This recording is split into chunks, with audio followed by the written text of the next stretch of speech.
منګل مور یم مینه یې نن سهار په 2 بجو باندې شهیده کړل په سرکیو کې د ظالمانو ثبوت مې هم درلوده 2 کاله مخته اختطاف کړله څرنګوالی ته مې عریضه وکړله پروین نوابي ته د نور څرنګوالانو خیانت وکړ پیسې یې تېرې کړلې ټول هغې ثبوت یې غلط دغه کړ ورپسې یې اخترونه یې راکول فیسبوک یې هغې اخترونه یې ورکوله نن په سهار په 9 بجه یې نیما لور شهیده کړه زه له دولت نه غواړم نیما د لور پوښتنه وکړي نیما د لور پوښتنه وکړي ژورنالیسته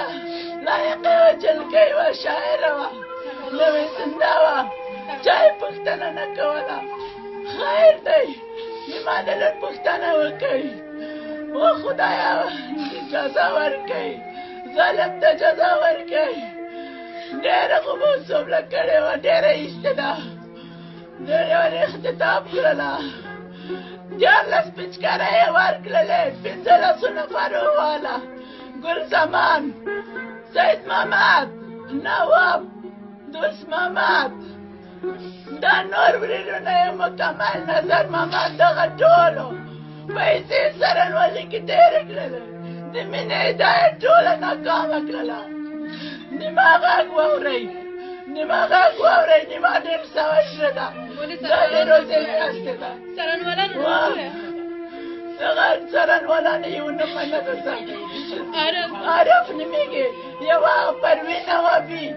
د خلکو ډېر غټ خیانت یې معلوم شو محکمې د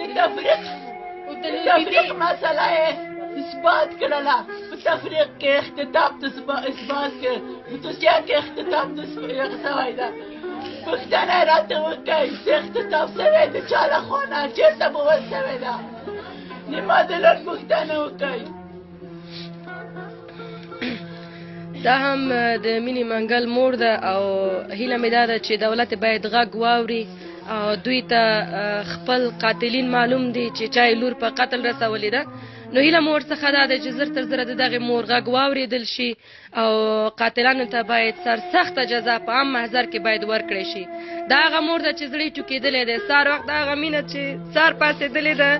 صرف یو ګوټو بیسکلي دی او روژه یې نیولې ده او روانه ده وظیفې ته او هلته په قتل باندې رسېږي هغه هم یو مرمۍ نه 9 مرمۍ په لیاز د خدای 9 مرمۍ یو مظلومه سیاسره چې په سر سړک باندې دوی وژني ولي په شهادت یې رسوي نو تاسو خپله ځان سره فکر کړئ دا هماغه مور ده همدغه ځورېدلې مور ده زه له دولت نه یو خواهش لرم زه یو مور په صفت تاسو نه یو خواهش لرم نیما د لور وینه وګټئ نیما د لور سره ډېر ظلم سوی ده وهل سوي دي زه ثبوتونه لرم ثبوتونه ما سره ټول موجود دي هر شی موجوده دي تاسې وګورئ نیما د لور پوښتنه وکړئ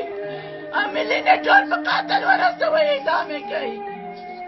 نن دا کار وکړه نن سبا بله ورځ بله خور سره دا کار کېږي بلې لور سره دا کار کېږي دې خبرې پوښتنه وکړئ مینې خو پوښتنه ونه سو کړی چا یې غوږ ونه نیو پوښتنې ته نیما زه روزه یم نن په سهار په 2 بجو سړولې یم تر دا اوسه مې ستنه یې ناسته فشار مې جګ ده تاسو نه خواهش کوم امینې نه ونیسئ